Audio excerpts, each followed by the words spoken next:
All right, let's just jump right into it. You've seen it, I've seen it, we've all seen it.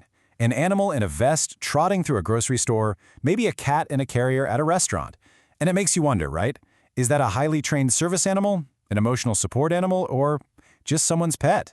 The confusion is totally real, and today we are going to unpack all of it.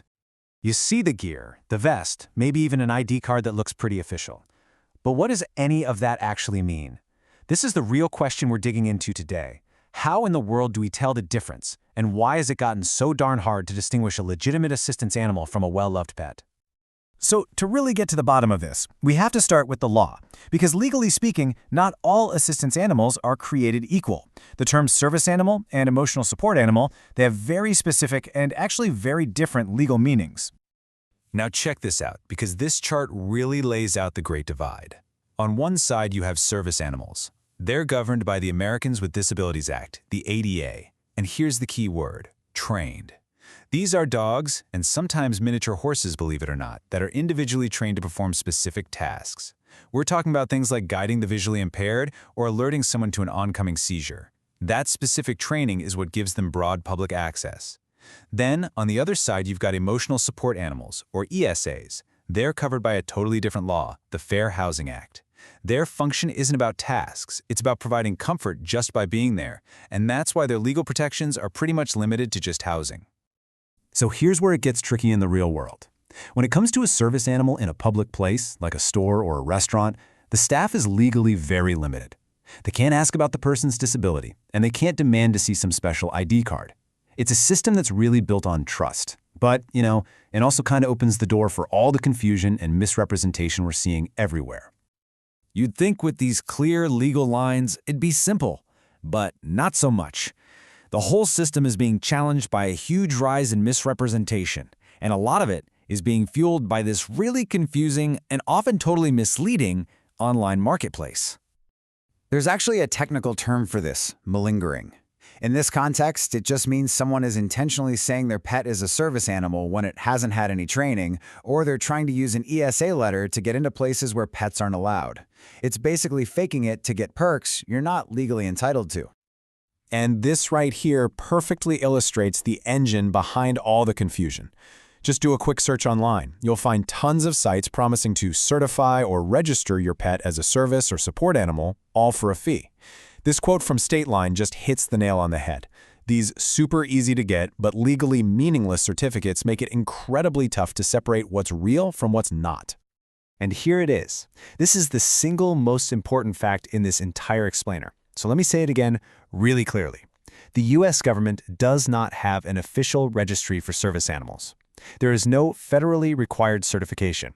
Any website selling you a registration or a certificate is selling you something that gives you absolutely zero legal rights for public access under the ADA. It's just not a real thing. So you might be thinking, who cares if someone brings their untrained chihuahua into a cafe? Well, it turns out this misuse isn't harmless at all. It actually creates this domino effect of negative consequences that hurts real people and undermines the very laws designed to help them in the first place. Let's just break down the damage here. First, people who genuinely rely on their service animals now face way more skepticism and challenges getting access because businesses have had bad experiences with fake ones. Then you've got untrained animals, which can be disruptive or even dangerous, posing a real safety risk. And over time, all of this just erodes public trust and weakens the powerful protections that the disability community fought so hard to win. All of this damage, all of this confusion, and yet, for businesses and staff who are just trying to do the right thing, the entire legal framework for verifying a service animal boils down to this one simple number.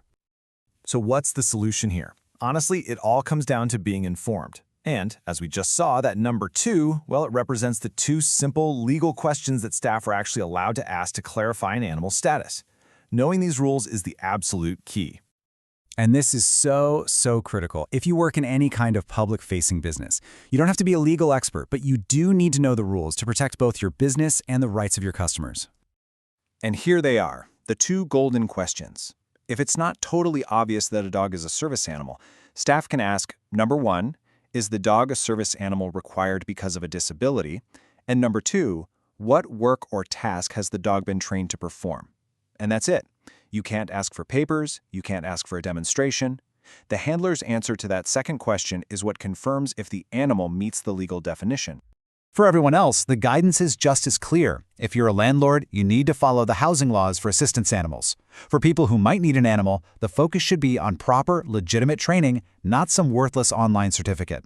And for the general public, the rule is super simple. If you see a service animal working, just ignore it. Don't pet it, don't talk to it, don't distract it in any way.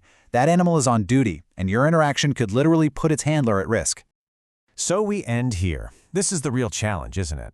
It's this delicate balance between protecting the crucial, hard-won rights of people with disabilities, while also preventing the kind of misuse that erodes trust and public safety. There's no simple answer, but it has to start with us understanding the rules, respecting the incredible roles these animals play, and remembering that a vest doesn't tell the whole story.